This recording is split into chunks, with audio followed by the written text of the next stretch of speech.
আজকের দিনে আমি কন্যাশ্রীর জন্মদিনে আমার গর্ব আজকে এই কারণে যে আমাদের 93 লক্ষর বেশি কন্যাশ্রী বাংলায়। আমি নেক্সট ইয়ারে চাই এটা 1 কোটি হোক। এই প্রকল্পে আমরা 17,000 কোটি টাকা খরচ করেছি ইতিমধ্যেই। আগে কন্যাশ্রী ছিল শুধু স্কুলে। আমি দেখলাম অনেক বাবা মা চিন্তা করেন, বিয়ে দিয়ে দেওয়ার তাড়াতাড়ি করে প্রেশার দেয় বাচ্চাদের উপরে, তারা পড়াশোনা করতে পারে না, সেই জন্য তাদের কলেজ এবং ইউনিভার্সিটিটাও কভার করা উচিত। আজ কিন্তু সরকারি স্কুলের সবাই কন্যাশ্রী, কোনো ভেদাভেদ নেই, কোনো ভাগাভাগি নেই, এবং কলেজেও তারা কন্যাশ্রী 2 পান, আর ইউনিভার্সিটিতে তারা কন্যাশ্রী 3 পান।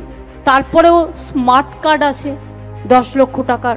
আমার খুব গর্ব হচ্ছিল সেদিন, যেদিন আমি ইউনাইটেড নেশনসের ফোরামে দাঁড়িয়েছিলাম নেদারল্যান্ডে, এবং যখন ডিক্লেয়ার হলো প্রায় 600 সামথিং প্রজেক্ট সারা পৃথিবীর এসেছিল, তার মধ্যে থেকে প্রথম নাম ঘোষণা হলো কন্যাশ্রী।